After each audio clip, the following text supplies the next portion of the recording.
Reports நேயர்களுக்கு வணக்கம். இன்று நம்மோடு பிஜேபியின் பிரச்சார பிரிவு மாநில இணை அமைப்பாளர் திரு ஓமாம்புலியூர் ஜெயராமன் அவர்கள் இணைந்துள்ளார். வணக்கம்.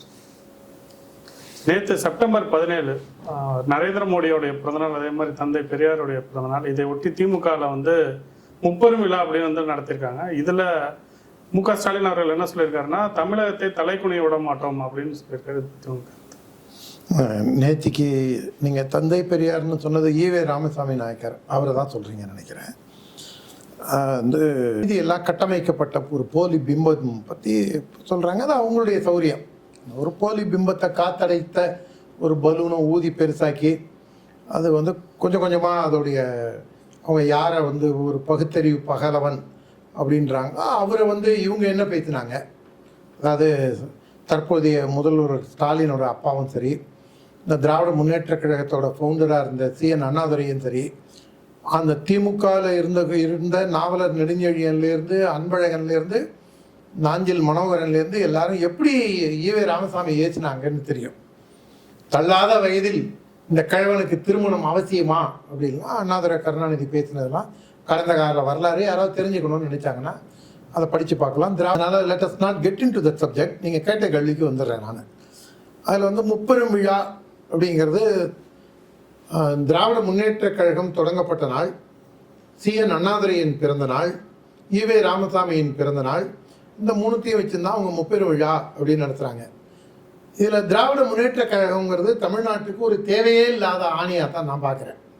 ஏன்னா மிக மூத்த எழுத்தாளர், ஞானபீட விருது பெற்ற ஜெயகாந்தன் அவர்கள், அவர் சங்கி கிடையாது. அவர் கம்யூனிசத்தில் ஆரம்ப காலத்தில் கம்யூனிசத்தில் இயங்கினாலும் அதுக்கப்புறம் திராவிட முன்னேற்ற கழகத்தை ஒழிக்கணும் அப்படிங்கிறதுக்காக அவர் காங்கிரஸோடையும் சேர்ந்து செயல்பட்டார். மிக வீரியமான பேச்சு கொண்டவர், எழுத்தாற்றல் கொண்டவர், மிகச்சிறந்த சிந்தனாவாதி. அவர் ஜெயகாந்தன் சொன்னதுதான் எனக்கு எப்போதும் இந்த திராவிட முன்னேற்ற கழகம், அது திருச்சபை முன்னேற்ற கழகமாக அடிக்கப்பேன். அது அனைவரும் சமம் அப்படின்னு சொல்லி உருட்டுவாங்க. சமூக நீதியின் காவலர் திராவிட முன்னேற்ற கழகம் அப்படிம்பாங்க. நாங்கள் சமூக நீதினா என்ன அப்படின்னு கேட்டால் எல்லாரையும் நாங்கள் சமமாக பார்க்குறோம்பாங்க. அதில் ஆனால் அவங்க என்ன பண்ணுவாங்க, ஒரு பக்கம் சமூக நீதி அனைவரையும் சமமாக பார்க்குறோன்ட்டு பாப்பார பையில அப்படிம்பாங்க. அப்புறம் உச்சநீதிமன்றத்தை உச்சி குடிமை மன்றம்பாங்க. அப்புறம் தீர்ப்பு யாராவது நீதிபதி டாக்குமெண்டல் எவிடன்ஸ் அடிப்படையில் நியாயமான தீர்ப்புகள் கொடுத்தா கூட அது வழங்கப்பட்ட தீர்ப்பா வாங்கப்பட்ட தீர்ப்பான்னு நீதிமன்றத்தை கிண்டல் கேலி பண்ணுவாங்க. எல்லா இதுலேயும் நீதியை வளைப்பதற்காக பார்ப்பார்கள். சமூக நீதி அனைவரும் சமம்னு சொல்லிக்கிட்டு இந்து மதத்தை எள்ளி நகையாடுவாங்க. இந்து கடவுள்களை கேவலமாக விமர்சிப்பார்கள், அருவருப்பாக விமர்சிப்பார்கள். இவங்களுக்கு தமிழே ததிகணத்துவம். இவங்களை கூப்பிட்டு அழகான ஏழை குழந்தை அழுகிய வாழைப்பழத்திற்காக விழுந்து விழுந்து அழுதுன்னு அவ்வளோ வேகமாக சொல்லுங்க. யார் தைச்ச சட்டை, எங்கள் தாத்தா தைச்ச சட்டை அப்படிங்கிறதையாவது சொல்லுங்க. இவங்களால ஒழுங்காகவே தமிழே உங்களுக்கு ததிகணத்துவம். ஆனால் இப்போதைய முதல்வர் துண்டு சீட்டு வச்சு படிக்கக்கூடிய நம்ம மரியாதைக்குரிய தத்தி முதல்வர் அவங்க சமஸ்கிருத மந்திரத்தெல்லாம் பற்றி விமர்சனத்தில் ஈடுபடுவார். நீங்கள் பார்த்துருப்பீங்க. அதாவது அதை சொன்னால் உடம்பே நடுங்கும், கேவலமாக இருக்கும் அப்படின்லாம் ஒரு தனியார் தொலைக்காட்சி விவாதத்தில் நான் பங்கு பெறும்போது தீக்காலேருந்து வந்த பெண்மணி இப்படி வாந்தி எடுத்தாங்க. இவங்க தலையில் பிறந்தவன் பார்ப்பான், காலில் பிறந்தவன் சூத்திரம் அப்படிங்கிறத எப்படி பொய்ங்கிறத அதுக்கு ஒரிஜினல் மந்திரத்தை சொன்னார். அதே மாதிரி தமிழக முதல்வரும் உடம்பெல்லாம் நடுங்கும், கேட்கவே ஆபாசமாக இருக்கும், தமிழே தெரியாது இவருக்கு, தற்கொலை தமிழ்லேயே. நிருபர்கள் கேள்வி எழுதி கொடுத்துட்றாங்க இந்த தத்தி முதல்வருக்கு. அவன் கேள்வி கேட்கறதுக்கு முன்னாடி இவரை பதில சொல்லிடுறான். நீங்க எப்படி எதான கேட்க போறீங்க, அதை பார்த்துருப்பீங்க அந்த வீடியோவை. அந்த அளவுல இருக்கக்கூடிய ஒரு ஐக்கியம் இருக்கக்கூடியவர், சமஸ்கிருதத்துல ஒரு மகோபாத்தியாய பட்டம் பெற்றவர் மாதிரி எனக்கு தெரிஞ்சு தொண்டை மண்டல ஆதீனத்திட்ட கைங்கரியம் செஞ்ச என்னுடைய உடன்பிறவா சகோதரர் முருகன் எனக்கு தெரிஞ்ச மிகப்பெரிய பாண்டித்யம் பெற்றவர். அவரை தாண்டி சமஸ்கிருதத்துல பாண்டித்யம் பெற்றவர் நம்ம தளபதி மு.க. ஸ்டாலின் தான். இல்லை, இப்போ அவருடைய சில கருத்துக்கள்ல முரண்பாடுகள் இருக்கலாம். ஆனா அவர் தமிழகத்தை தலைகுனி விட மாட்டேன், அவருக்கு தலைகுனிய அவங்க யாரையும் விட மாட்டாங்க. அவங்க கண்டிப்பா யாரையும் விட மாட்டாங்க. அவங்களே தலைகுனிய வைப்பாங்க. தாழ்ந்த தமிழகமே அப்படிலாம் பேசுவாங்க. அவங்க சொல்லுக்கும் செயலுக்கும் சம்மந்தம் இருக்காதுன்னு சொன்னேன்ல. எகைன் இதுதான் தாழ்ந்த தமிழகமே. அது தாழ வச்சது யாரு? இவங்க தான். எல்லாத்துலேயும் கரப்ஷன், எல்லா இடத்துலையும். நீங்கள் ஒரு டிவி நியூஸ் சேனல் இப்போ ஒரு 15-20 நியூஸ் சேனல் இருக்குது. முன்னாடி இல்லாமல் இந்த பிரச்சனை இருந்தது அப்படின்னு அவனாவது சொல்லுவான். நானே இந்த கருத்தை ஒரு 5-6 வருஷம் முன்னாடி 10 வருஷம் முன்னாடி கூட சமுதாயத்தில் பிரச்சனைகள்லாம் இருக்கதாங்க செய்யும், தினசரி பிரச்சனைகள் இருக்கதாங்க செய்யும் அப்படின்னு நான் சொல்லுவேன். ஆனால் பெத்த பிள்ளைய அப்பனும் ஆத்தாலும் அடித்து கொள்கிறாங்க. ஏன் பெத்த பிள்ளைய என்ன டார்ச்சர் பண்ணுறான்? குடிக்கு பணம் கொடுன்னு பெற்றவங்கள டார்ச்சர் பண்ணுறான். இல்லை அவன் கஞ்சா குடிச்சிட்டு பிரச்சனை பண்ணுறான். ஆயி அப்பன் அடிக்கிறான், பொண்டாட்டி புருஷனை கொல்றா, பெத்த பிள்ளைய அப்பனும் ஆத்தாலோ கொல்றாங்க, கூட பிறந்த அண்ணன் தம்பியை கொல்றாங்க. ஒரு பள்ளிக்கூடத்தில் படிக்கிற குழந்தை தருமபுரியில் அப்பா குடிக்கக்கூடாதுங்கிறதுக்காக நீ என்னமோ யாவது குடிக்காமல் இருப்பீங்களா அப்படின்னு கடிதம் எழுதி செத்துது. அதெல்லாம் இந்த திமுகவோட காலடியில் அவங்க காலை கழுவி குடிக்கிற தமிழ் ஊடகங்களுக்கு அதெல்லாம் கண்ணுக்கு தெரியாது. எடப்பாடி டெல்லி சென்று அமித்ஷாவிடம் என்ன பேசினார்? அதிமுக பிஜேபி கூட்டணியில் விரிசல் வருமா? இந்த பக்கம் விடுதலை சிறுத்தை காங்கிரஸ் அவங்க பேசுகிற பேச்செல்லாம் எதுவும் கண்ணுக்கு தெரியாது. நாட்டில் நடக்கக்கூடிய இந்த மாதிரி பச்சை புள்ள 12-13 வயசு பொண்ணு அப்பா நீங்கள் என்னமோ குடிக்க கூடாது அப்படின்னு எழுதி வச்சுட்டு உங்களுக்கு ஞாபகம் இருக்கும், போன வருஷம் நடந்தது. எவ்வளோ பேர் தற்கொலை பண்ணிக்கிறாங்க. புருஷன் பெத்த அப்பா குடிக்கிறான், புருஷன் குடிக்கிறான், பெத்த புள்ள குடிக்கிறான் அப்படின்னு சொல்லி எத்தனையோ பேர் தினசரி ஒன்று கொலை நடக்கும், இல்லை தற்கொலை நடக்கும், இல்லை அடிப்படை தகராறு நடக்கும்.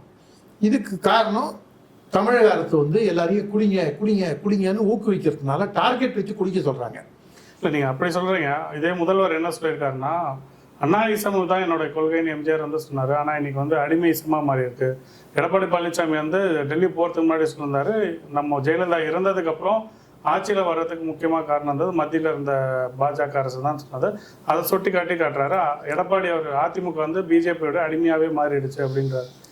அதாவது அவர் திருச்சபைக்கு அடிமையாக இருக்கிறத மடைமாற்றத்தை தான் இந்த மாதிரி சொல்கிறாங்க. நான் சொல்லலை அவர் திருச்சபை அடிமை, கிறிஸ்தவர்களுக்கு அடிமை நான் சொல்லலை. நாங்கள் போட்ட பிச்சையில் ஆட்சிக்கு வந்தது திமுக அப்படின்னு சொன்னது யாரு? பாதிரியார் ஜேம்ஸ் பொன்னையா அப்படிங்கிற பாதிரியார் அவர் சொன்னார். அதே மாதிரி தமிழக முதல்வர், நமக்கான முதல்வர் நம்ம அப்பா தோப்பா அப்பா இருக்காங்கல்ல, அவங்க போய் இந்த திருச்சபை கூட்டத்தில் நின்றுக்கிட்டு இந்த ஆட்சி உங்கள் ஆட்சி தான் அப்படின்னு கதறினதை நீங்கள் பார்த்துருப்பீங்க, கதறி துடித்ததை நீங்கள் பார்த்துருப்பீங்க. அப்போ இது திருச்சபை முன்னேற்ற கழகமா இல்லையா? இப்போ இவங்க யாருக்கு அடிமை? அப்பாவை என்ன சொல்கிறாரு? 96, அதாவது தமிழனோட சுயமரியாதை எப்படி தான் இவங்க உரத்தி பார்க்குறாங்க பாருங்க. இவங்களை ஒரு வகையில் சீமான் திட்டுறது கூட சரியோன்னு தோன்ற அளவுக்கு நம்மளை கொண்டு போய் தள்ளுறாங்க எதிர்முகாமில். நம்ம பிரிவினை மொழி அடிப்படையிலையோ இன அடிப்படையிலையோ பிரிவினைவாதத்தை ஆர்எஸ்எஸோ பிஜேபியோ ஒரு நாளும் ஏற்றுக்கிட்டதில்லை. வீரத்துறவி ராமகோபாலன் சிஷ்ய நான் எல்லா மதங்களையும் சமமாக கருதுறவன், no Hindu can be communal. அப்படி இருக்கும்போது கூட இவங்க என்ன பண்ணுறாங்க? அப்பாவும் என்ன சொல்கிறாரு? 98% தமிழர்களை படிக்க வைத்தது கிறிஸ்டியானிட்டி.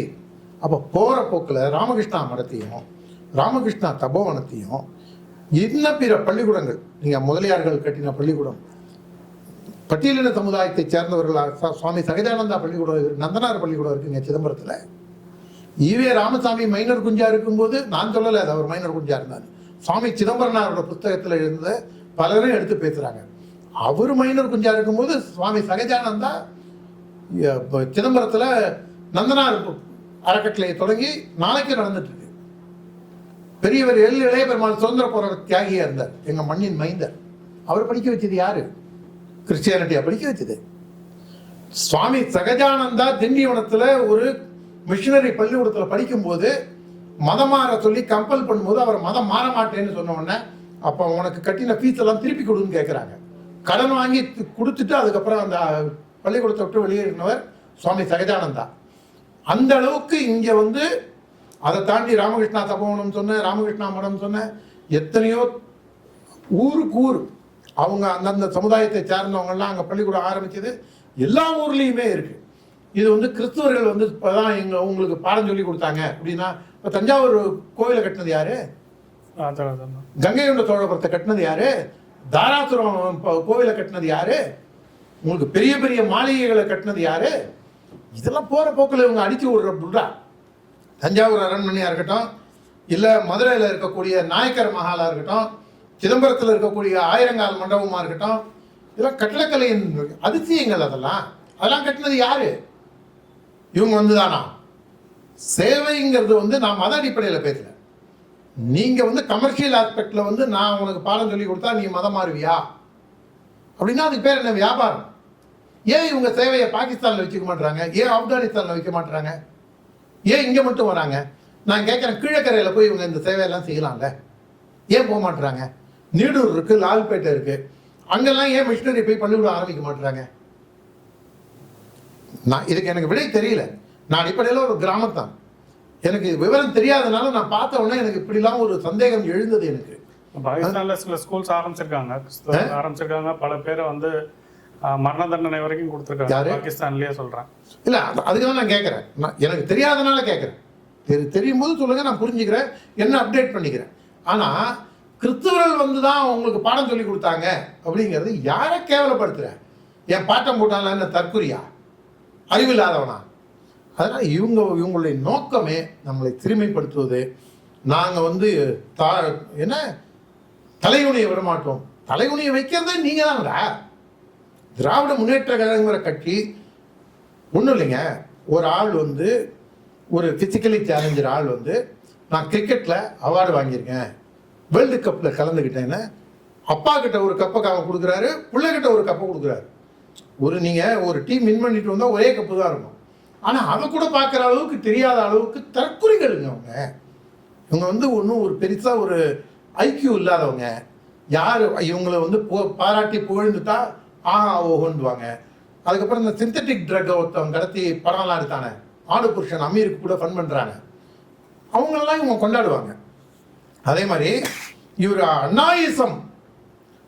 அண்ணாயிசம் வந்து அடிமையிசமா. உங்கள் கொள்கை என்ன? பிரிவினைவாதம் தான் உங்கள் கொள்கை, பிரித்தாழ்வது தான் உங்கள் கொள்கை. மக்களை பிளவுபடுத்தும் சக்தி தான் திராவிட முன்னேற்ற கழகம்.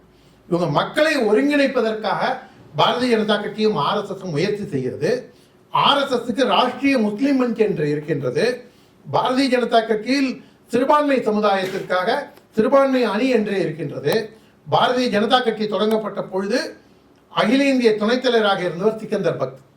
அவர் கேரளா மாநில ஆளுநராகவும் இப்போ ஒரு 4-5 வருஷம் முன்னாடி கூட இருந்தார்.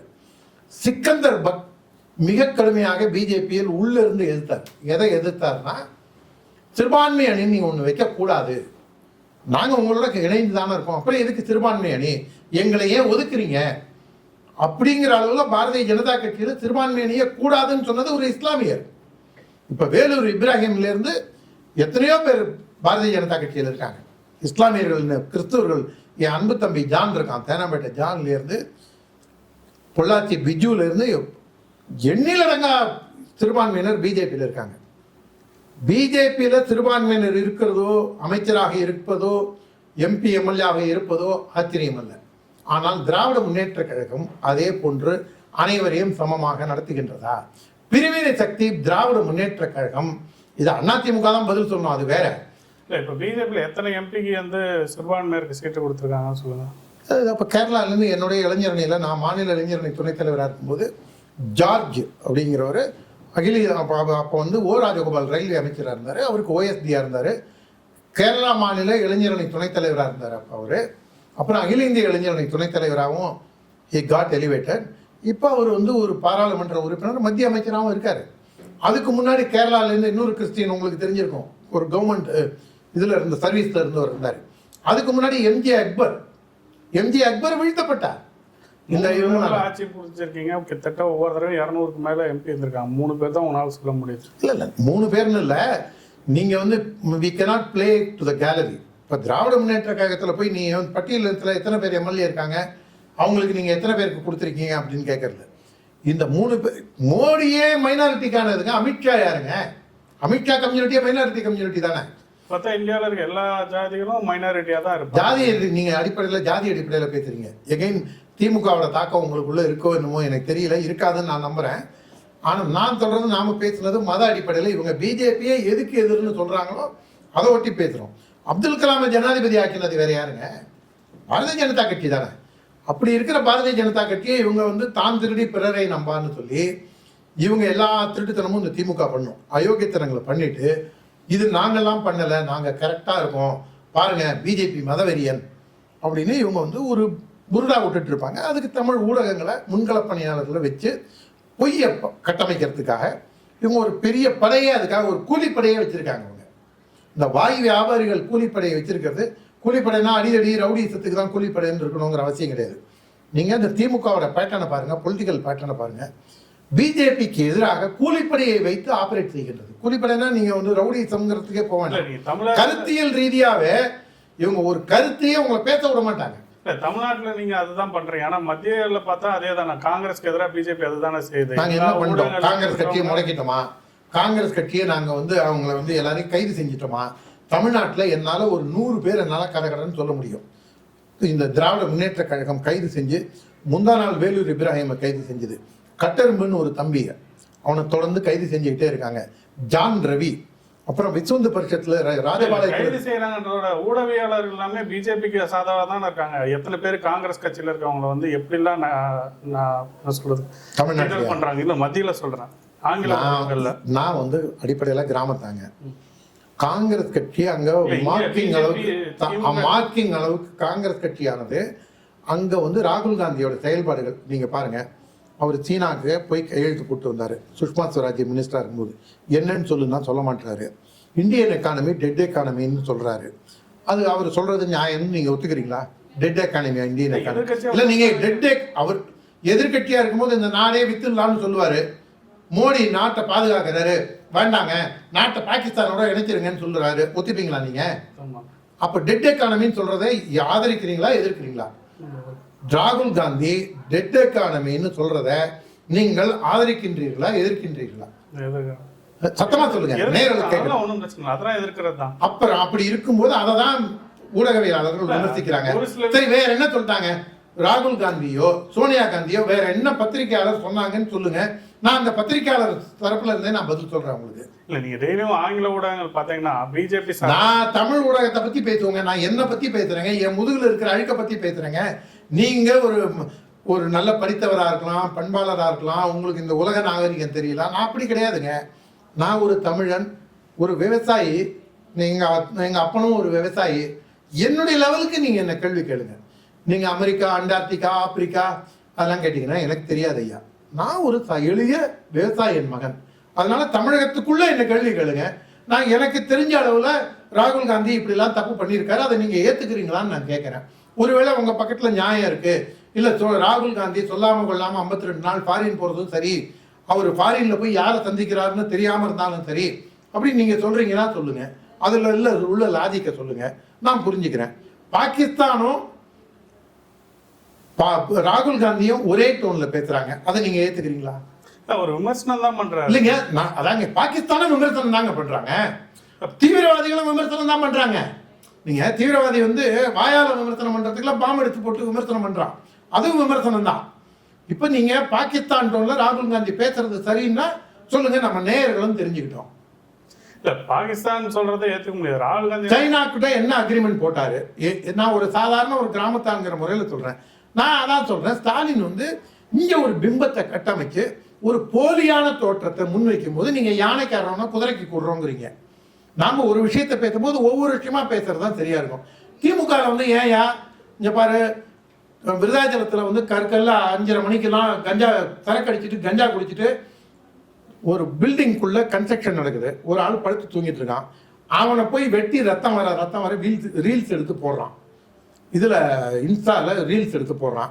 வெளில வரானுங்க, டீ கடை திறந்து வச்சிருக்காங்க, பக்கத்தில் இன்னொரு கடை இருக்குது. அவர்கிட்ட போய் டீ கடைக்காரர்கிட்ட வம்பு இழுக்கிறான். பக்கத்து கடைக்காரர் ஏன்பா இப்படி பண்ணுறேன்னு 2 பேரையும் வெட்டுறான். போலீஸுக்கு தகவல் போகுது, போலீஸ் வந்து இவங்கள பிடிக்க வருது, போலீஸை வெட்டுறான். இது இந்த மாதிரி தமிழ்நாட்டில் நடக்குதுன்னா இது உத்தரப்பிரதேசத்தில் நடக்கலையா? ஐரோப்பாவில் நடக்கலையா? அண்டார்டிகாவில் நடக்கலையா? நாம் இதை பேசுவோங்க. உத்தரப்பிரதேசத்தில் அங்கே வந்து என்கவுண்டரில் போடுறாங்க, தேச துரோகிகளை சுட்டு பிடிக்கிறாங்க, இன்ஃபில்ட்ரேட்டர்ஸை விடமாட்டுறாங்க. நீங்கள் தமிழ்நாட்டில் அப்படி பண்ணுறீங்களா? தமிழ்நாட்டில் இல்லை அந்த மாதிரி இன்ஃபில்ட்ரேட்டர். இந்த வங்கதேசத்துலேருந்து எத்தனை பேரை இங்கே பிடிச்சிருக்காங்க? செங்கல்பட்டில் போன வாரம் ஒருத்தரை பிடிச்சிருக்காங்க, திருப்பூரில் தொடர்ந்து பிடிச்சிட்டு இருக்காங்க. பல்வேறு வந்து என்னையே சொல்லி தான் உங்களுக்கு தங்கமுத்து கிருஷ்ணன் சம்சாரம் கொண்டவனையே பிடிக்கிறாங்க. என்னையே சொல்லி தான் தமிழக நுண்ணறிவு பிரிவு வேலை செய்கிறதா? கிட்டத்தட்ட 30 வருஷமாக மாட்டாமல் இருந்தான். அந்த நாகூர் தங்கமுத்துகிருஷ்ணன் சம்சாரம் தங்க அம்மையால் கொண்டவங்கள என்னையே டிப்ஸ் கொடுத்து தான் தமிழக போலீஸ் போய் ஹைதராபாத்தில் போய் அவனை அரெஸ்ட் பண்ணிட்டு வருது தெலுங்கானாவில். அந்த அளவில் தமிழ்நாட்டில் வந்து காவல்துறை சுத்தமாக செயல்பாடு இல்லாமல் இருக்குது.